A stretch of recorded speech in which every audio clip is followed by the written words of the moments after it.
Buenos días, amigos. Hoy lunes 15 de julio de este año 2019. Justo a la mitad del mes de julio,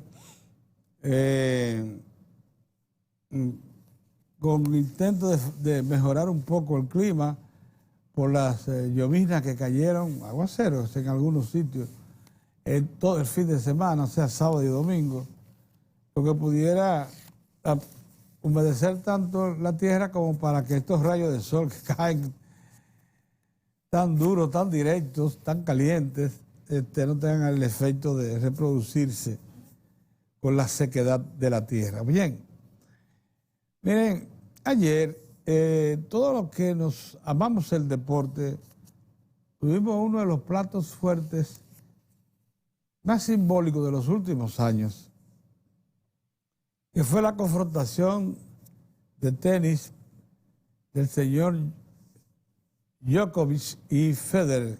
Djokovic, serbio, y Federer, suizo, por la copa, la ansiada, la más emblemática copa del tenis mundial, que es la Wimbledon. Aquello fue dramático e histórico.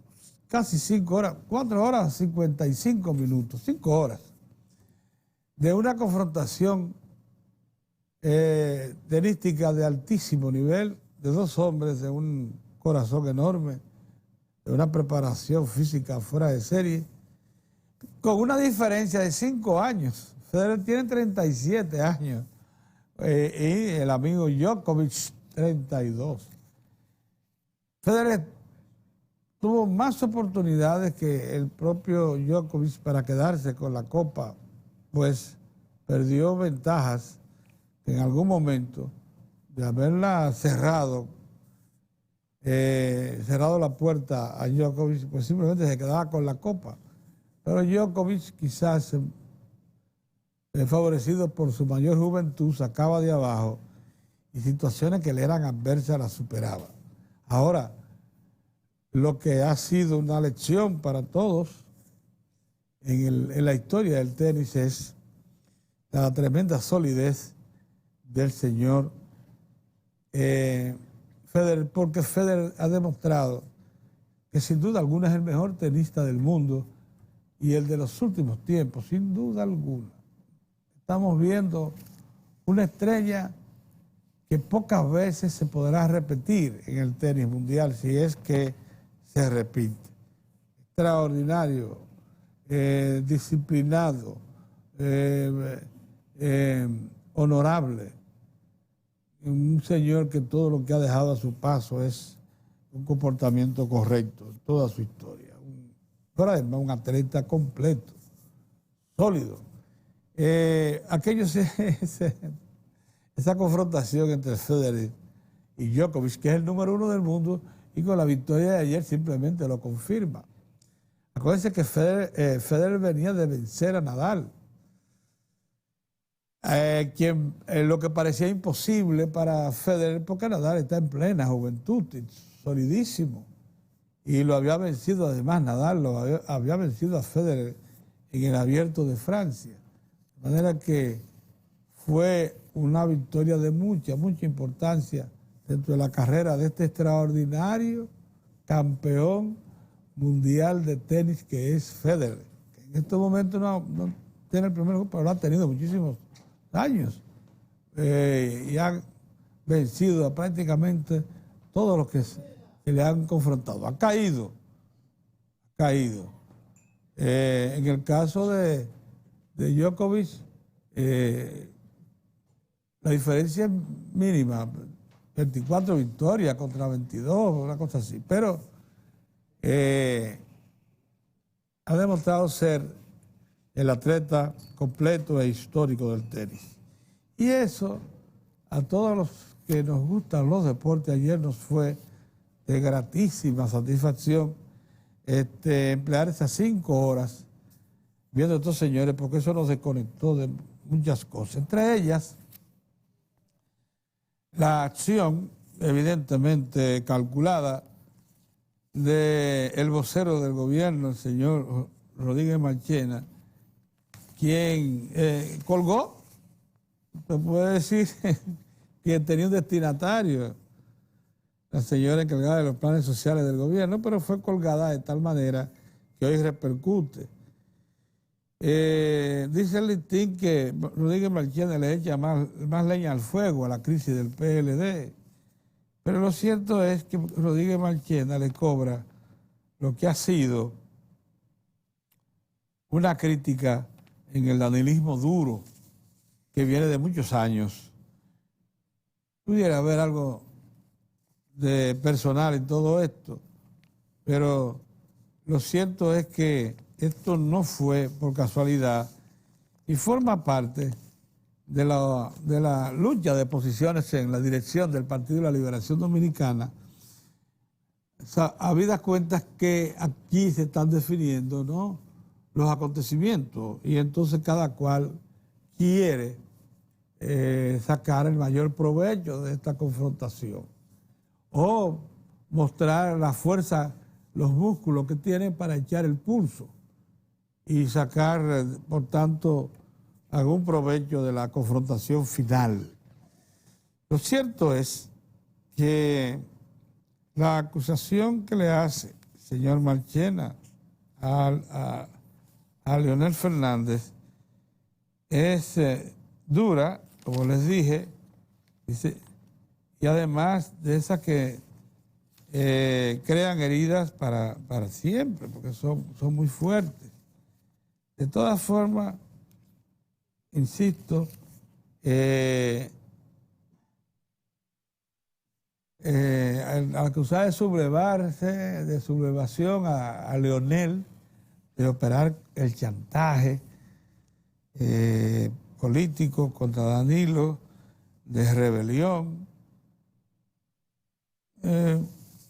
nos parece que con eso lo que se está es dificultando la negociación o mostrando la fortaleza todavía para sacar provecho de un cierre de la crisis del PLD, que todos sabemos que en este momento está esperanzada, ha esperanzado a la dirección máxima del partido y a los tradicionales dirigentes de ese partido de que encuentre un final que mantenga la unidad del PLD y le permita asistir con verdadera posibilidad de éxito a la próxima consulta electoral.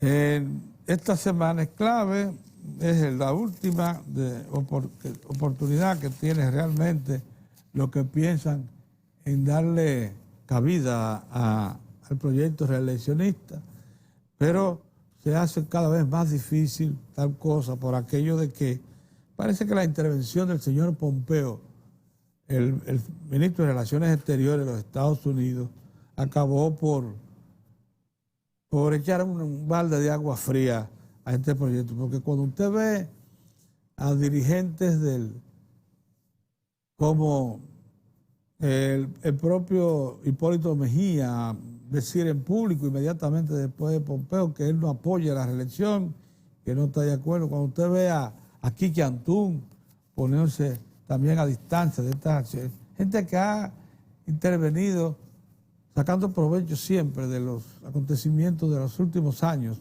desde finales del siglo pasado hasta hoy, de los acontecimientos políticos y de los ambientes críticos. Esto es sin duda alguna una señal de que la intervención del señor Pompeo terminó por cerrar el paso o por crear un obstáculo casi insalvable, porque todavía no se puede decir que esté liquidada la iniciativa que parte de un sector del gobierno, todavía no compartida por el presidente de la República en público, ni ante la nación. Por tanto, el presidente de la República, como ustedes saben, ha guardado silencio en todo esto. Y dicen que esta semana aprovechará para comunicarse al país y dejar clara su posición con respecto a la iniciativa que ha partido de su propio gobierno, lógicamente, de presentar una propuesta de reforma a la Constitución, segunda consecutiva, para dejarle, limpiarle los abrojos que ahora enfrenta constitucionalmente el presidente para presentarse por una nueva repostulación en representación del PLD. Eso, ven ustedes la situación que hemos llegado. Faltan apenas unos días, 2 semanas para el cierre de la presente legislatura. Me parece el día 22 del mes próximo deben presentarse ya las propuestas de los partidos a los distintos puestos delictivos, incluyendo la presidencia de la República, y los candidatos. Y en agosto, como todos sabemos, entregar ya a la Junta Central Electoral ese listado definitivo de candidatos que tienen los partidos. El tiempo realmente se agota. El titular del periódico Diario Libre: se acaba el tiempo para la reforma. ¿Hablará Danilo? Es exactamente la interrogante que en este momento se plantea a nivel nacional. Mientras tanto, como les digo, como hemos estado aquí refiriendo en Diario de Cuatro, ninguno de estos eventos políticos debe detener la marcha del país. Y precisamente por eso el presidente estuvo ayer de visita y de una especie de supervisión de primera mano, el presidente de la República, en el proyecto múltiple Monte Grande. Y pudo observar los avances notables de las estructuras básicas de esa obra. Esencialmente lo que son la terminación de los túneles por donde se va a reorientar el río Yaque del Sur, porque ahí tiene que hacerse un desvío oportuno del río para secar la zona donde se va a tirar la presa, donde se va a hacer la presa. Allí se va a levantar un muro de concreto armado, anclado en ambas estribaciones, de una altura superior a los 60 metros, mucho más alta, que permitirá la acumulación de agua en una proporción de 320, 340 millones de metros cúbicos. Será uno de los embalses más grandes del país, combinado con precisamente otro embalse gigantesco que, comparado, digo yo, a Sabanayegua, que tiene más o menos la misma capacidad, y a los otros 2 grandes embalses que tiene el país, el de Taberabao, allá en el curso del río Yaque del Norte, y el de Atillo, más abajo, en el río Yuna. Estos son los embalses grandes que tiene el país, que tiene 280, 300 millones, 340 millones de metros cúbicos de agua. El presidente, con esto, dio una demostración, una lección importante al país. No vamos a decir que se ha hecho aparte, que se ha echado a un lado de la confrontación política. No es verdad. Él es el centro mismo de la confrontación política por el control del PLD. A nadie se debe confundir con eso. Pero las acciones de gobierno, las que quedan para toda la vida, tienen que proseguir. Monte Grande es el proyecto múltiple más ambicioso que se ha emprendido aquí, hidráulico. Acuérdense que en Monte Grande no solamente se va a almacenar agua para riego, y estamos hablando de 300, 340 millones de metros cúbicos, sino que también, como parte de ese proyecto múltiple, se van a construir 2 sistemas de canales, uno que saldrá a la izquierda del embalse y el otro a la derecha, para incorporar entre 550 a 700.000 tareas nuevas a riego, con sistemas de canales principales y secundarios. Y también, recuerden que forma parte de ese proyecto la construcción de una especie de tubería al estilo de la que ustedes conocen del acueducto Valdivia-Santo Domingo, una especie que va a transportar unos 6 metros cúbicos hacia un acueducto, la Suba se llama, que va a suplir de agua potable a Bauruco, a Barahona y a Jimaní. Entonces, eventualmente también a Pedernales. Entonces, estamos ante una situación en la que se demanda persistencia, continuidad en las acciones públicas, que no distraigan cualquier situación, cualquier ruido político, estas acciones básicas. Lo que se pudo ver, porque estuvieron allí también varios funcionarios del gobierno, lo que se pudo comprobar es que Monte Grande marcha según lo programado, que los desembolsos del Banco Centroamericano de Integración, unos 260 millones de dólares que ha comprometido para esa magnífica obra, siguen normales y que el programa de ejecución se va a cumplir en los términos que están planteados. O sea, para finales mismos del gobierno, dentro de un año, este proyecto estará definitivamente en su fase final. Y eso sí es importante. Buenos días, don Mozart. Buenos días, Pedro. No sé si tuviste la oportunidad ayer de disfrutar el combate entre dos señores de honra como Federer y Djokovic. No vi el combate por la Copa de Tenis de Wimbledon. Una cosa histórica. La ganó Djokovic. Tiene 32 años contra 37 del señor Federer. A mí me gusta Federer. Pero qué sólido, qué ejemplar. Por eso es que tú estás celebrando, porque tú no quieres nada con Federer, porque tú estás con Nadal. Yo estoy con Federer. Para mí fue Nadal. Yo aguanté esas 5 horas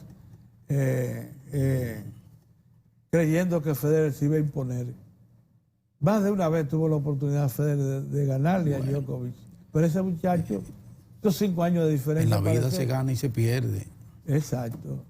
Parece que no siempre se gana y no siempre se pierde. Es así. Esa es la situación. Bien.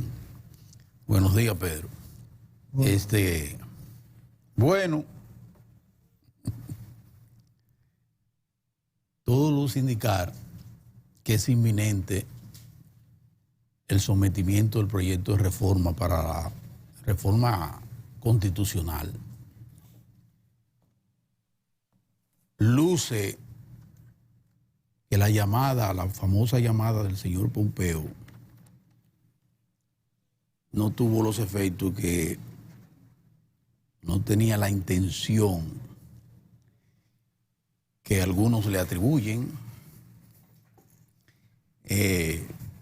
y que, contrario a eso, al parecer no se trató más de respuesta a una bien llevada actividad de joseo en Estados Unidos, de lobby bien encaminado, que llevó a algunos senadores importantes a solicitar del Departamento de Estado un pronunciamiento con relación a la situación política de la República Dominicana.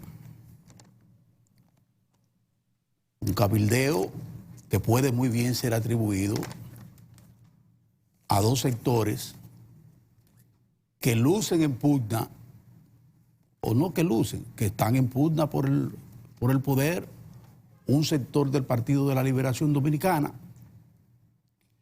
y el Partido Revolucionario Moderno, en una gestión que trajo como respuesta una llamada más de las tantas que se han producido por parte del ministro de Relaciones Exteriores de los Estados Unidos al presidente de la República Dominicana, el país que presenta hoy lo que no presentaba hace algunos años, y es una indiscutible importancia geopolítica.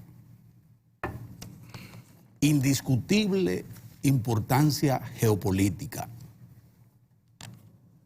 Bueno, el Departamento del Estado respondió a esos requerimientos de esos senadores, fruto del cabildeo,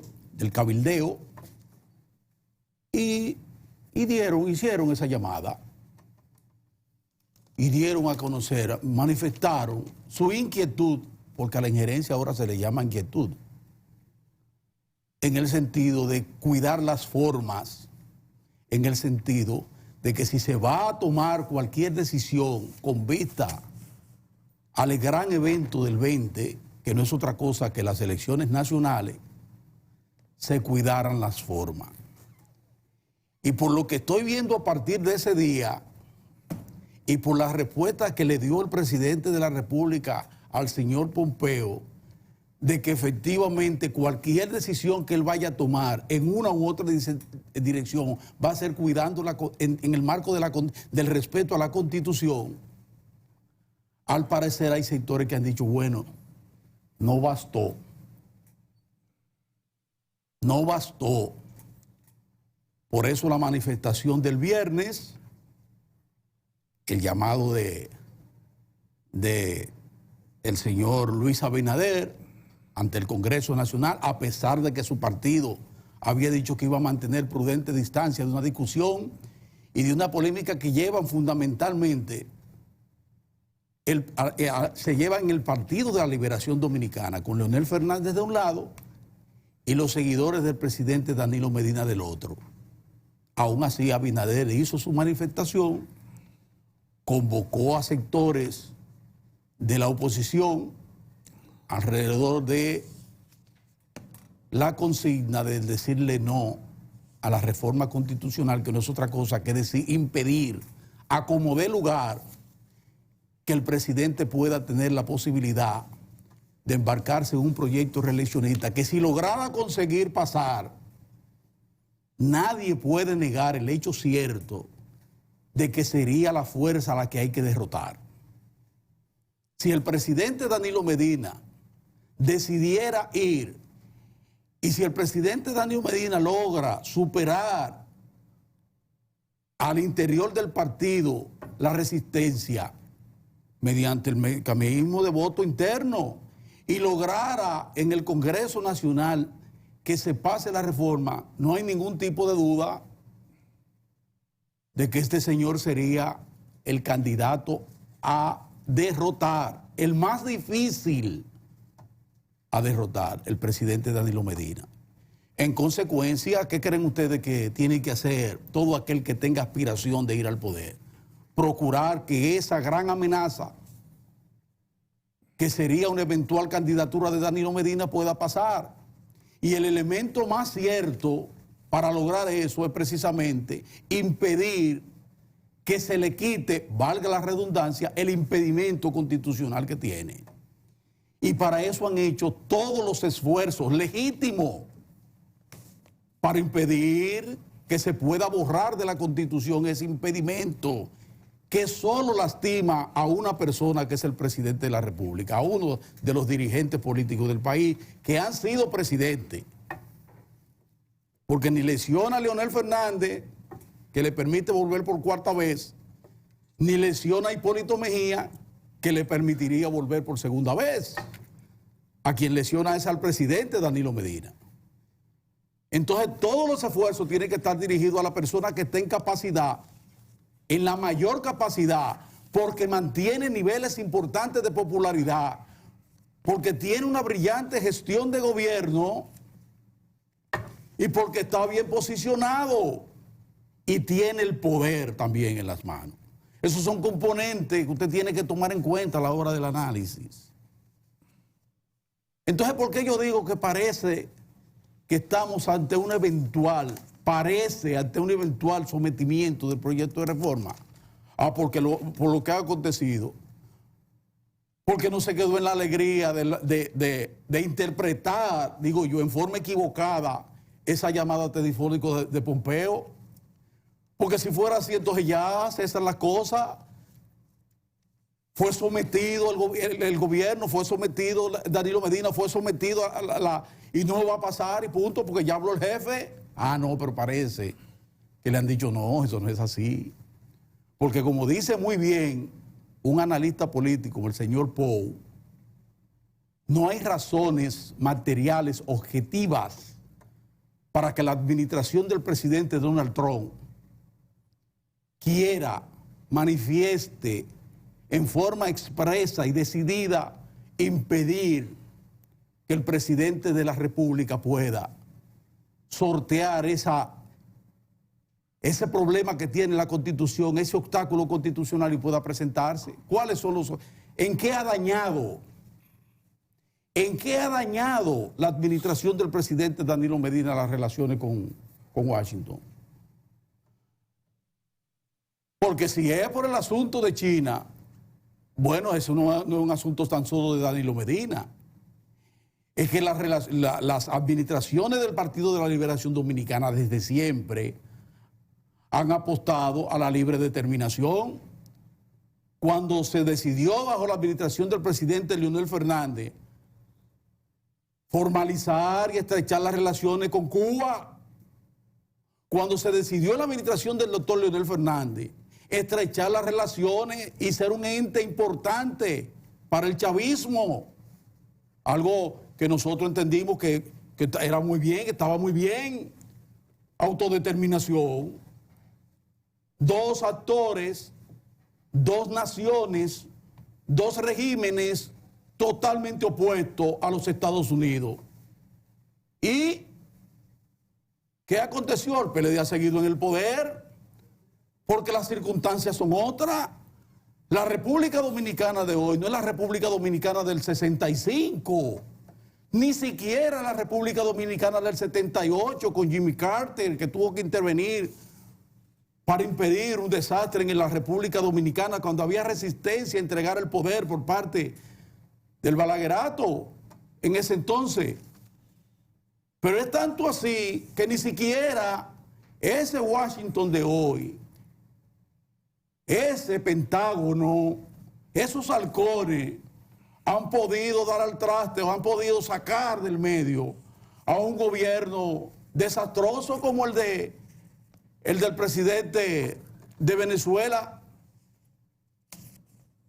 donde óyeme, ¿qué ha faltado en Venezuela para que allí no haya un cambio rotundo y una presión, con una presión terrible como la internacional? ¿Qué ha pasado en Venezuela que se mantiene Maduro en el poder?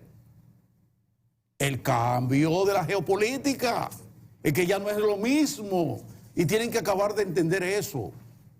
Entonces, como no es lo mismo hoy, por ejemplo, ustedes ven un esfuerzo que van a hacer unos abogados de renombre, respetables, encabezados por don Vincho Castillo. ¿Cómo que se llama el que era consultor del Poder Ejecutivo cuando Leonel?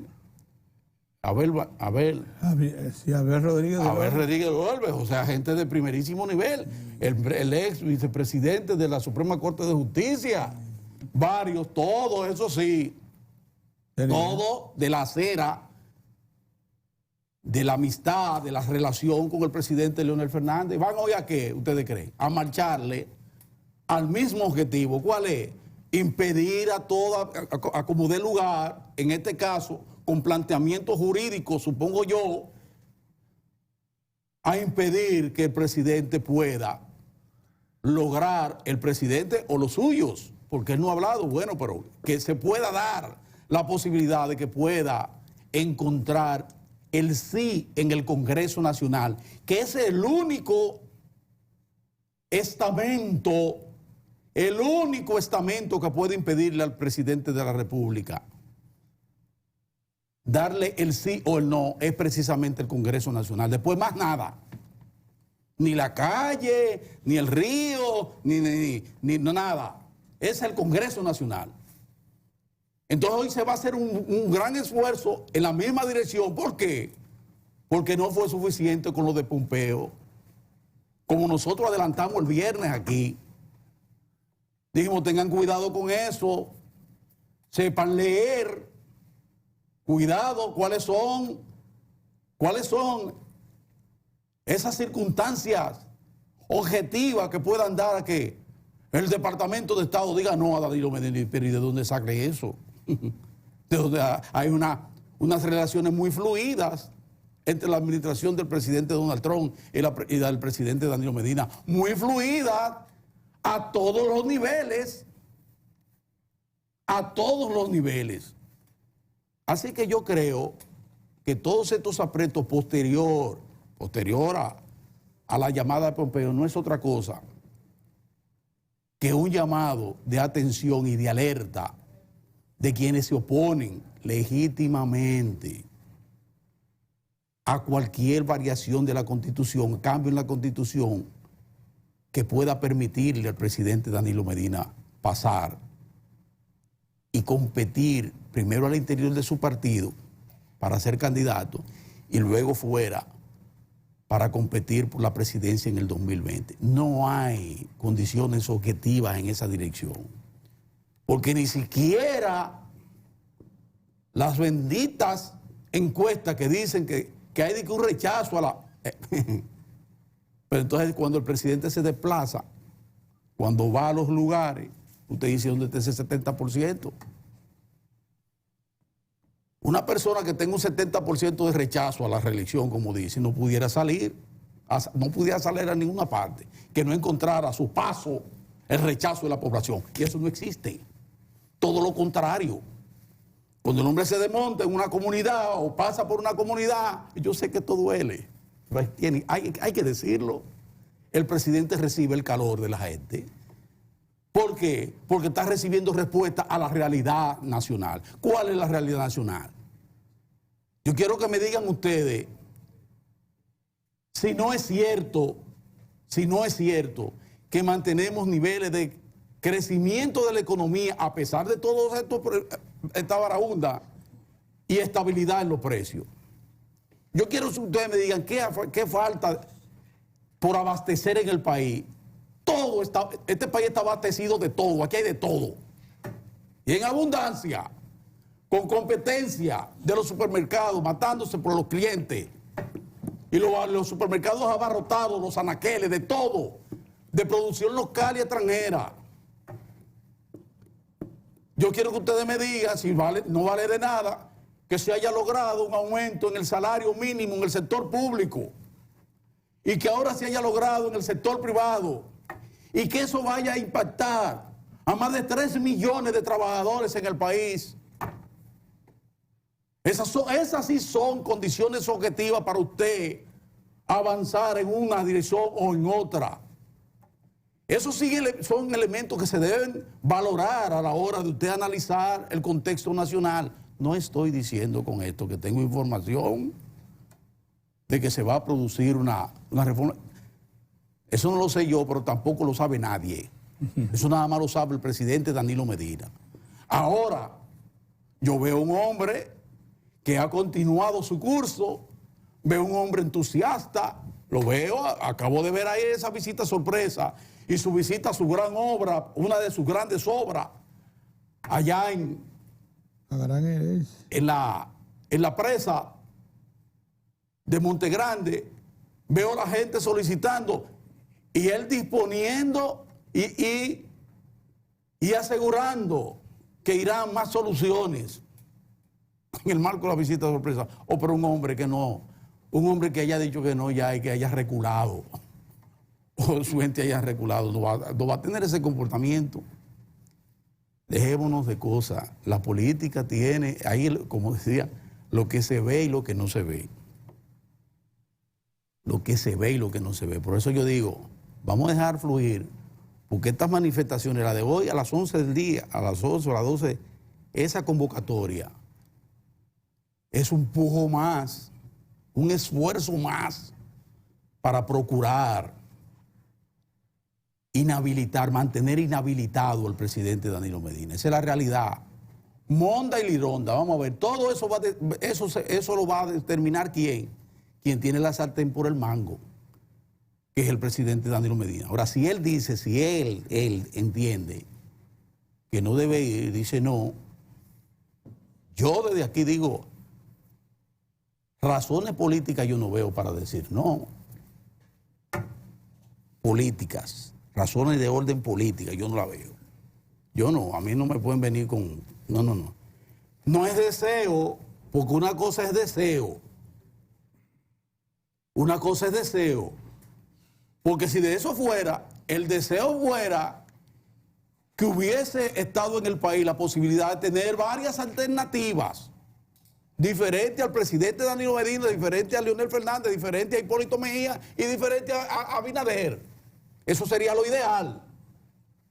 Darle a este país la oportunidad de apostar a otras visiones. Darle esa oportunidad, pero la realidad del mercado electoral y la realidad política y la realidad geopolítica es la que estamos viendo ahora. Y esos son los principales actores. Esos son los bueyes con los que hay que arar. Pero, como les digo, la economía marcha bien.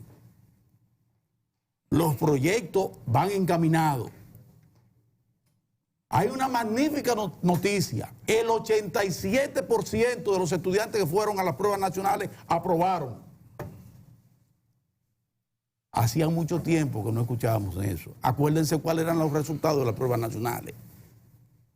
Que no llegaban a un 50% de aprobación, como mucho un 60%. Bueno, en esta ocasión, el 87% de los que fueron a las pruebas nacionales aprobaron. Y esa es una señal de correcciones que se están dando en el sistema educativo dominicano.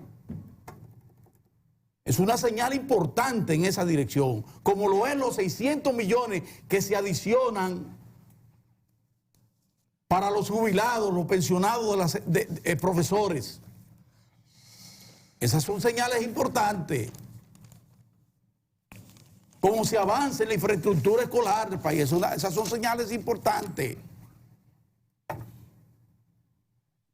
Como el componente de la reforma que se da a través de un decreto donde se le va a buscar un mecanismo institucional de financiamiento para que el gobierno central vaya de la mano con los municipios para mejorar los servicios en todas las localidades de la provincia, incluyendo el Distrito Nacional del país, buscando el financiamiento que necesitan las alcaldías.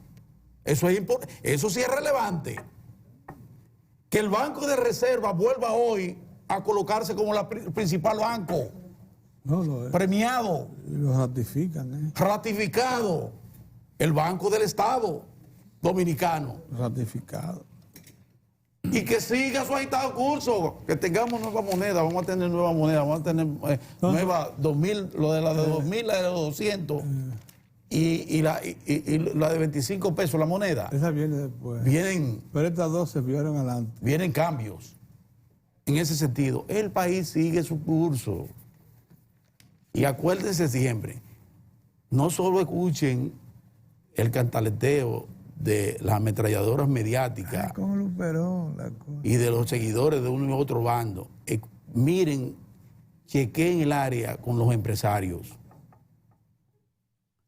con esos que están trabajando hace tiempo de la mano del Estado Dominicano, del gobierno, para mantener los niveles de crecimiento de la economía dominicana y de estabilidad, que al mismo tiempo traen consigo paz social y estabilidad política en la República Dominicana. A ver si ahí ustedes encuentran inquietudes de que esto se va a acabar. Bien. Ojo al Cristo, que el país marcha, y marcha bien. Buenos días, don Orión. Buen día, saludos. ¿Qué tal? ¿Cómo te va, hoy llega pensé en ti, el asesor de Luis Abinader, lobista en Washington, Giuliani, Rudy Giuliani. uno de los lobistas que tiene Luis Abinader y de los asesores, llega hoy. A propósito, una columna magnífica para la tabla de mi amigo Orión Mejía sobre estos menesteres. Saludos amigos, saludos, gracias por estar con nosotros en Diario de 4. Yo digo Diario de 4 y quiero detenerme porque somos 3. Pero hay uno que está en nuestros afectos. Está en nuestros afectos siempre, nuestra admiración. Héctor Tineo. Nuestro amigo Tineo vuelve y vuelve. Vuelve y vuelve. Héctor Tineo. Después del descanso. Merece su descanso. O su sabático. Bueno. Si yo, lo primero, Pedro estaba hablando de la presa de Montegrande. A mí me llamó la atención eso, para iniciar esta conversación, esta reflexión con ustedes. Yo no sé cómo es que se analiza la política en la República Dominicana. La razón de que tengamos tanta confusión es que hay muchos periodistas políticos y muchos políticos que han tomado como escenario lo mediático en su quehacer. Y lo que más me preocupa a mí es un funcionario con un programa de televisión. Se vuelven sinceramente. No, para pero mí si no eso es preocupante, porque es una distorsión increíble. Entonces, yo digo que ese puede ser una confusión o una situación que se da extraña, pero bueno, aquí hay periodistas que hacen el rol de político, o hacemos el rol de político, bueno, y decidimos hacia dónde que debe ir el país en materia política, y nos volvemos presidentes, ministros, etcétera. Y hay políticos que quieren sustituir a los periodistas y decirle a los periodistas lo que hay que hacer. Entonces, ahí hay un problema de dislocamiento, ¿verdad? Bueno, yo, a propósito de la presa de Montegrande, yo siempre he dicho que la vida moderna política ha vuelto a la época anterior a la gran, durante la gran periodo de industrialización en el mundo, que los parlamentos, cuando se formalizó la democracia a partir de Francia, Inglaterra, en Francia la parte jurídica y en Inglaterra la parte del desarrollo material de la sociedad, fueron los dos grandes parámetros, la revolución social en Francia y la revolución industrial en el Reino Unido, es así. Esos son los dos parámetros que toma la humanidad. Los parlamentos se convirtieron en parlamentos conservadores y parlamentos liberales. Luego, muchos años después, es que hablamos de socialismo, a pesar de que ya en materia de filosofía y de propia política ya habían tratadistas, Marx, Engels, etcétera, que le estaban hablando a la humanidad del nuevo escenario del mundo, que sería el socialismo o el comunismo. Pero en la práctica el mundo vivió fundamentalmente eso. Una parte son liberales, una parte son conservadores. Luego se instaló en una sociedad agrícola, como era la Rusia de entonces, de los zares. Se instaló el socialismo a partir de 1917. Y viene una tercera forma de ver la vida en el plano político, en el plano social. ¿Es así? Del mundo moderno. Entonces es así. Entonces, ahora, una vez en los años 80 se produjo el derrumbe de la Unión Soviética, el derrumbe político, pues volvimos otra vez a lo que teníamos en la Revolución Industrial y en la Revolución Francesa, conservadores y liberales, ya no propiamente. Es más, debatiéndose en los parlamentos. En Europa, y la dirección del Estado. El socialismo como lo conoció Marx, Engels y Lenin, como lo conoció Lenin, la filosofía de partido, como lo conoció Lenin, derivó, le llamaban la Cuarta Internacional, derivó en la socialdemócrata, la socialdemocracia que todavía se conoce hoy en Europa, que son los liberales, que son, en Estados Unidos le dicen los socialistas y lo ponen como si fueran comunistas y peligrosos, pero nada, es dentro de la democracia un lado más hacia la izquierda. Por eso que de broma nosotros decimos, estamos en el centro, ligeramente hacia la izquierda. ¿Es correcto? Es decir, hay dos grandes formas de pensar desde el Estado, que es en forma conservadora o en forma liberal. Guardemos el comunismo. Y a los liberales en muchas partes le dicen socialistas, incluyendo en Europa los socialistas franceses, los socialistas españoles, los socialistas belgas, pero realmente son liberales, desde el punto de vista de que tienen una noción del Estado más hacia la redistribución del ingreso, que no se redistribuye como en el Estado propiamente comunista, sino que se redistribuye aquí pidiéndole más impuestos a los ricos para tener más previsión social hacia los pobres. Por eso que en Noruega es así, en Finlandia, en Bélgica y en esos países del norte de Europa, y bajando, guardando la distancia, alrededor del Mediterráneo, Italia, Francia y España, tú encuentras que esa es la forma del Estado. ¿Se entiende? Cuando aquí hablamos, cuando yo veo al que tú mencionaste, al vocero vocero, no sé si llamarlo así, para una expresión personal, política, pero bueno, tú dices, bueno, ¿qué es lo que está pasando? Si fuera para cambiar el debate del lunes, darle un giro rápido, yo hubiese preferido a José Ramón Peralta, claro, que hiciera un pronunciamiento importante, cualquiera que sea, y hubiese cambiado en una dirección menos estrepitosa el debate que lo que ha hecho Roberto Rodríguez Marchena. ¿Es correcto? Sí, así es. Entonces, yo digo, ¿dónde están los liberales de la política dominicana? ¿Dónde están? Tú lo acabas de decir, cuando tú hablas de la presa de Montegrande y señalaste todos los reservorios de agua que tiene el país, y esa presa, junto con Punta Catalina, se lleva todo el gobierno en términos financieros. Mozart, sí, ¿es así? Sí. Punta Catalina y Montegrande. La mayor parte de la inversión gubernamental se lleva todos los recursos del gobierno. Si tú fueras un presidente conservador, tú dirías, la población del suroeste del país que se aguarde a que haya un brote mayor del crecimiento. Nosotros necesitamos ese dinero para mejorar la plataforma industrial o de esa oligarquía importante, los servicios globales, turismo, qué sé yo cuánto. Y no le mandamos una presa que va a cambiar la vida de 4 provincias. De 4 provincias. De 4 provincias. La vida de los residentes de 4 provincias, que van a ver, cuando eso salga, van a ver un cambio radical en su familia completa. Y limítrofe con la zona más pobre de América, que es la zona que habitan los haitianos. Los haitianos. Entonces, estamos hablando de eso. Si tú hablas de Punta Catalina, quítale todas las tonterías, todas las situaciones que tú puedas agregarle en materia de ordenamiento presupuestal, vamos a decirlo así. Es la obra más importante en 100 años para todo el país. ¿Por qué? Bueno, no enrumba hacia el progreso, porque reduce la materia prima, el elemento fundamental del desarrollo. ¿Cuál es el elemento fundamental del desarrollo? ¿Es la locomotora? ¿Es qué? La energía. ¿Es la energía o no? Sí. Entonces, ¿dónde está ese lado liberal? Si tú quieres, yo te analizo los gobiernos del presidente Leonel Fernández, pero no vale la pena hacerlo ahora. No. Pero te estoy diciendo que el lado liberal está donde está la gestión de gobierno que se está realizando ahora con su gestión partidaria. Lo que pasa es, Pedro, que tenemos todavía un atraso político grande, que viene quizás, y quisiera yo reflexionar eso con ustedes, el tema de educación, que no lo comprendió el presidente Fernández en su momento, porque incluso lo conversamos nosotros.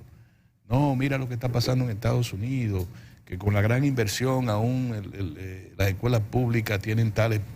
Estados Unidos está tan lejos del ranking mundial, qué sé yo cuánto. Bueno, nosotros nos retrasamos bastante, pero con Trujillo nos retrasamos también, porque la gente cree que es verdad que la escuela estaba destinada al engrandecimiento del intelecto y del desarrollo humano. No, era para engrandecer la figura de Trujillo. Y lo que aparecieron muchos fueron adocenados. Algunos colegios cristianos o católicos fue lo que formaron esa clase media de manera intelectual que posteriormente enfrentaron al régimen de Trujillo. No vaya a creer otra cosa, Pedro. Y familia de antaño, que no tenían. O sea, la educación nuestra da eso que vimos hoy este fin de semana. Que tú dices, yo nada más puedo pensarlo de 2 maneras, Pedro, lo de Roberto. Vamos a cambiar porque eso se hace. Bueno, hay una actitud mediática, vamos a cambiarla a partir del lunes. Así. Se resiente el lado liberal, Pedro. ¿Quién es el jefe político de oposición en este momento que se le entregó la jefatura desde el PLD? Abinader. ¿Por qué? Porque el que dice Mozart, Rudy Giuliani, elemento fundamental del conservadurismo de los Estados Unidos, a quien se le atribuye haber limpiado de delincuentes en Manhattan, y cuestión que es a media, porque lo que hizo, yo lo he explicado otras veces, fue incrementar los costos fundamentalmente de vivienda. Y tú encuentras hoy, vete a Manhattan, que tú vas a encontrar la Manhattan de los judíos. Ay, vete a la 125, que es una avenida larga, Harlem, para que tú veas que si hay tantos negros. A ese yo no comer.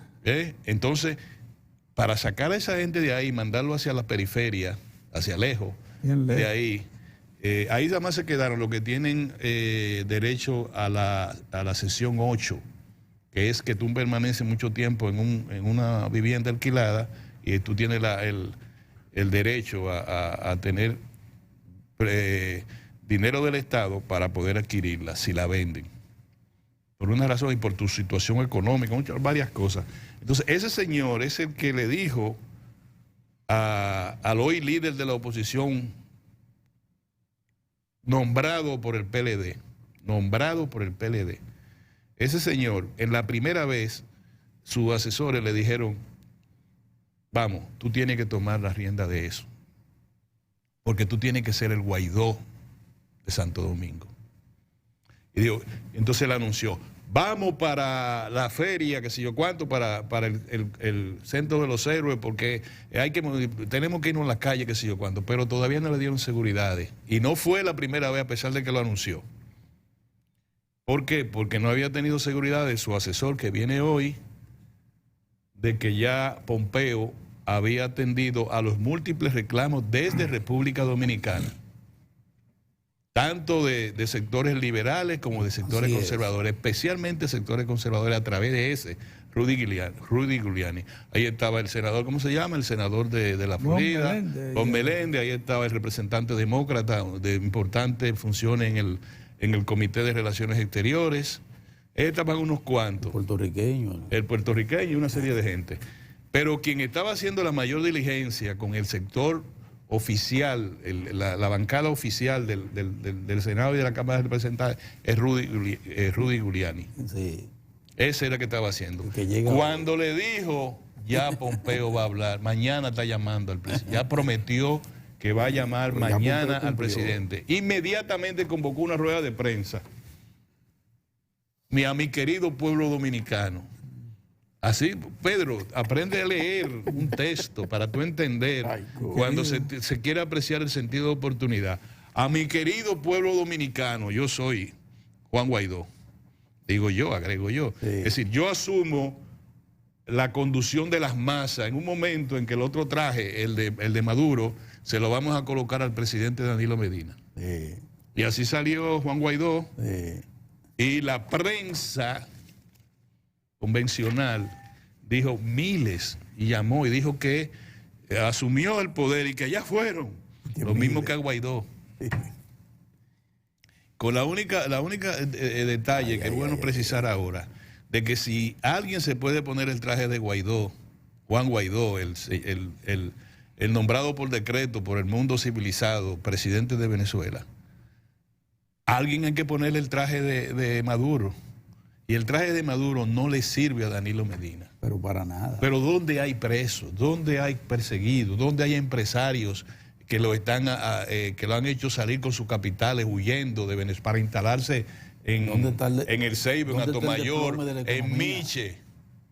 ¿Dónde hay empresarios venezolanos huyendo? No, la primera etapa, correr se ha dicho, para instalarse en Miche, o en este caso instalarse fuera del país huyendo a la represión del gobierno bolivariano de Danilo Medina. No lo hay. Entonces, esto no va con que si el presidente debe o no debe reelegirse. Yo lo que estoy señalando es que hay una confusión peligrosa entre conservadores y liberales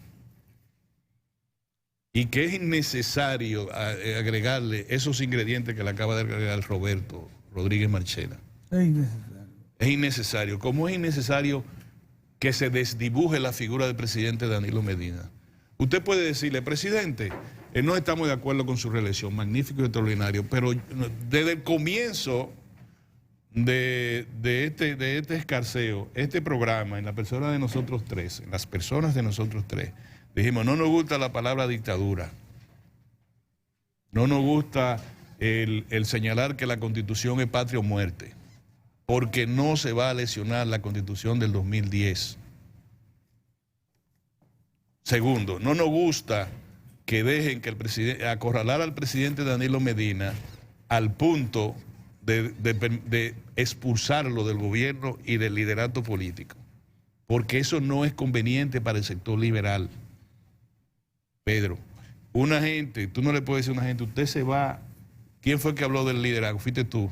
Que dijiste que ojalá hubiese gente por el inventario de liderazgo. Sí, cuando Mozart mencionó el inventario de liderazgo, ¿tú crees, como pasó en Costa Rica, que es momento de nosotros mandar a retirarse a líderes de la experiencia de Danilo Medina? No te estoy diciendo de reelección. Ojalá que tú no me entiendas mal. Yo te estoy diciendo, es momento de mandarlo al retiro.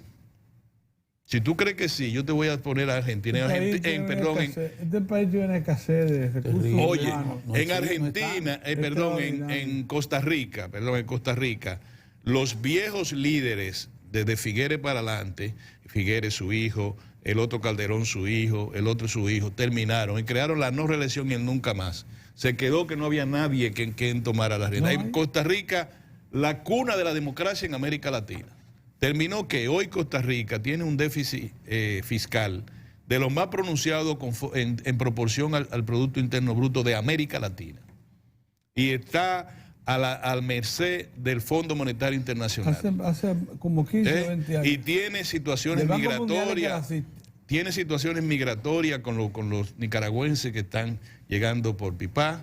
Y hoy no es Costa Rica a esa tacita de Suiza en América. Ya no lo es. Y yo lo atribuyo a la falta de liderazgo. Se terminaron los padres, se terminaron los hijos. Y después no apareció más nadie que tuviese la... Bueno, el premio Nobel fue 2 veces. Este señor que después le tuvo que poner la mano a la mujer, que sé yo cuánto. Ese señor. Sí. ¿Te acuerdas? El premio Nobel que ayudó a pacificar a Centroamérica.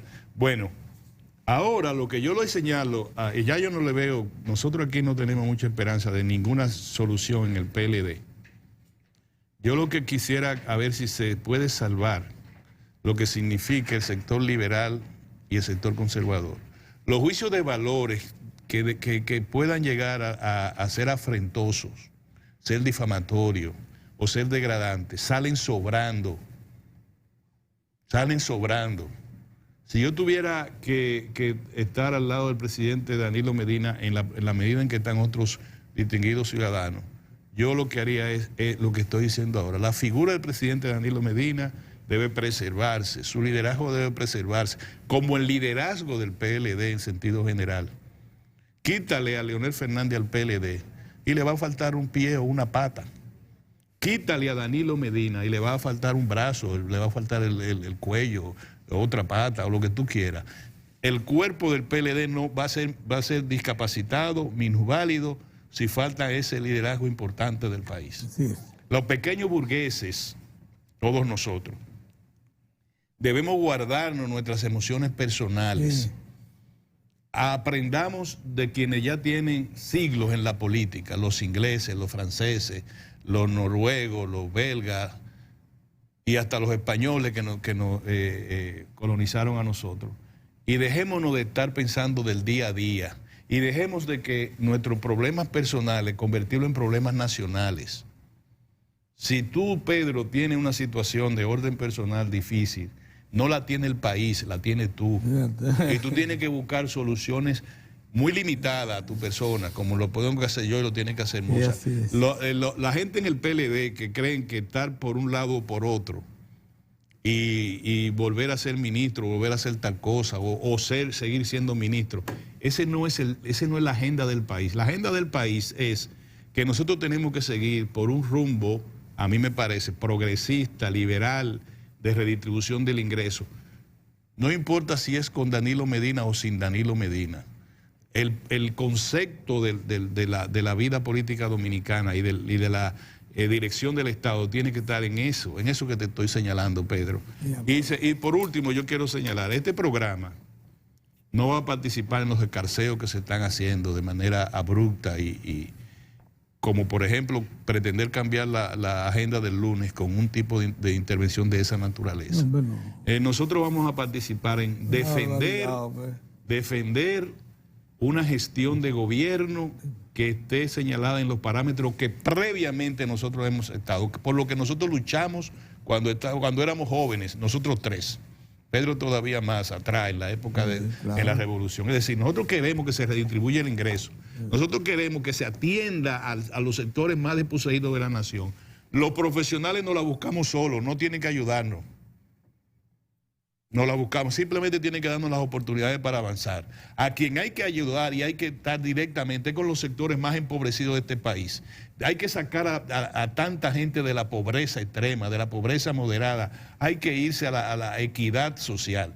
Mientras nosotros dependamos de que todo en la vida esté en manos de 4 o 5 apellidos en el país, nos llevó el diablo, Pedro. Y esos son los que están manejándose ahora. Y lo que tanto la hueste de Danilo, porque no creo que sea Danilo Medina que haya dicho, como dijo Mozart, lo dijiste tú, ni siquiera se ha pronunciado. Como la hueste de Leonel, que no creo yo que Leonel tenga un mensaje tan áspero como el que tienen algunos de sus seguidores. Lo que están haciendo es entregarle las mejores conquistas del pueblo dominicano a una clase conservadora que va a seguir enriqueciéndose, la clase, ya no los pequeños burgueses que procuran acciones ilícitas para enriquecerse, no, las clases sociales que van a cogerse este país, como lo demuestra ese visitante que tenemos nosotros, miembro de la más abyecta clase conservadora de los Estados Unidos. Me pasé. ¿A quién es que tenemos de invitado? Bueno, a un camarada, Carlos Segura Foster. Es un gran camarada nuestro que tiene el mismo pensamiento de nosotros. A veces se pasa, pero... ¿Qué pasa? A veces se pasa, pero es el administrador general del Banco Agrícola. Yo creo que es uno de los peledeístas, viejos peledeístas, con buen juicio, porque ahora se necesita cultivar buen juicio, serenidad, cabeza fría, aunque arda el corazón, dicen los chinos. Caramba. Bien. Así que tenemos a Carlos Segura Foster, administrador general del Banco Agrícola y peledeísta de antaño, de los fundadores. Vámonos a un cambio, señores, y vamos a retornar casi de inmediato.